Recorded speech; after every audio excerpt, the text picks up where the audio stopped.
So hi and welcome to another video, and today we've started with our scope. So we've done a ton of stuff right here, and there is one thing that I wanted to touch on this video, so that's cinematic triggers and transitions. So remember, our game is an action adventure game, so we expect both sides of the name of our genre to be represented in our game. So a good way to have fun with game development is to integrate awesome cinematics.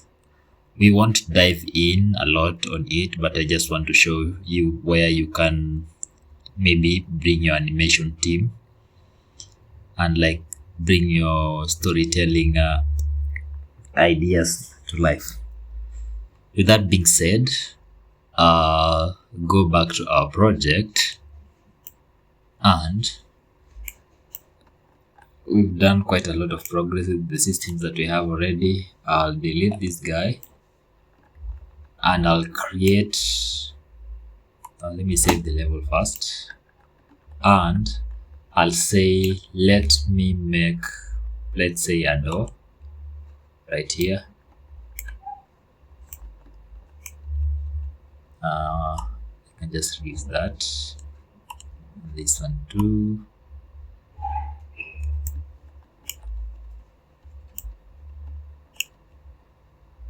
and then set this door right here. So once we play our game, we can say we want to enter this door, and we want during our entrance we want to do a cutscene, right? So to do that, I can do it in sorry about that. I can do it in multiple ways, but I prefer just adding triggers right here. So we can say maybe if we have if we do an overlap, let's say if we get through this door, just play. So it's also important to do your placement to be cool. Don't try and open up things. So when we go inside this door, we want basically to do a cutscene. And to do that, so I'll go back to our actors and I'll go to interactables. Let me say, let me just create another overlap, or let me just create another folder and I'll call it triggers.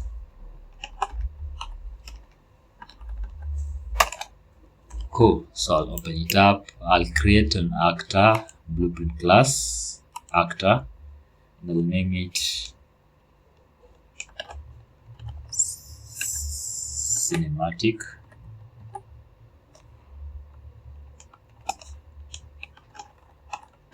trigger, and it's an actor blueprint ABP cinematic trigger. And then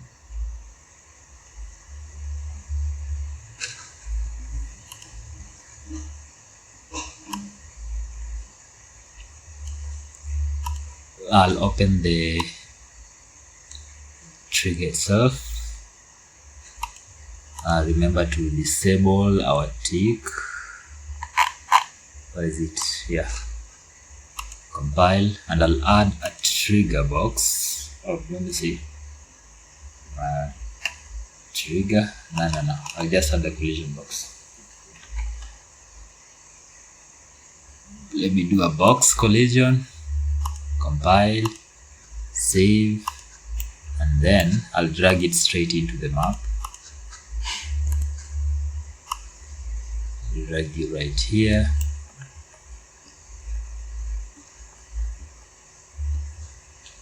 I think that's just fine. You don't need to cover the entire region. So we want to add let me say an begin overlap. Compile, save, and I'll say add actor, cast to character.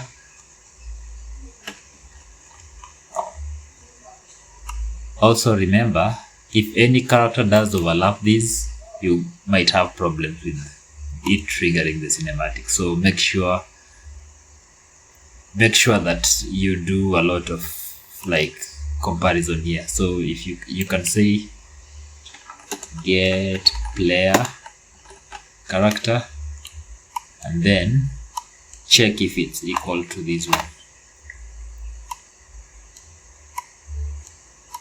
Yeah, so if it's equal, just do a branch and say I'll do once. So just in case like we don't have to overlap it twice, so you can just call this node do once and say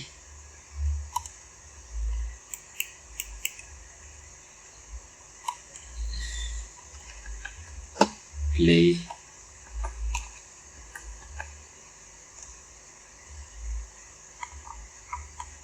you can say create level sequence player, and then the return value just say play.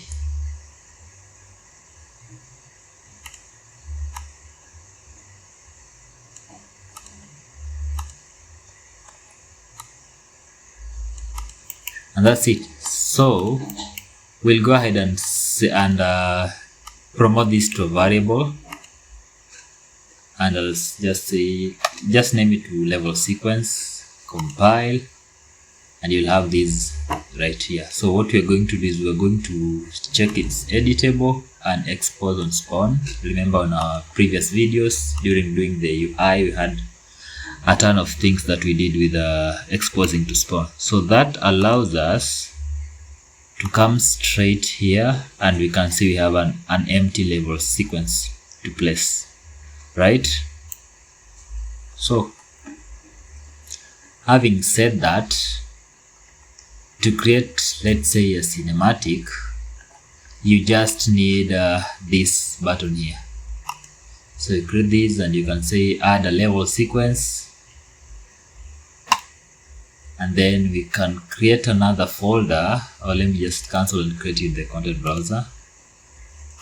I'll create another folder under the content, and I'll create another folder, name it cinematics.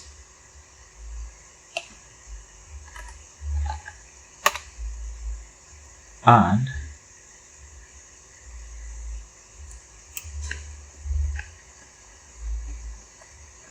we can now create our cinematics, add level sequence, go to cinematics, and I'll create another folder, say level sequence, and I'll name it this sequence.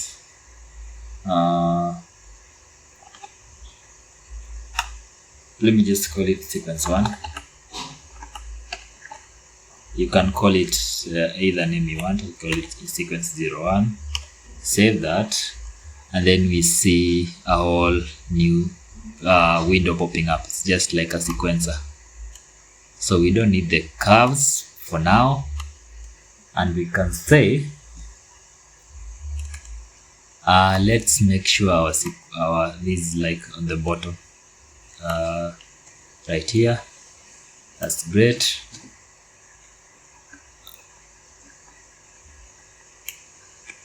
And basically we can say now let's add actors to our sequences, right? So we might want to do a ton of stuff, right?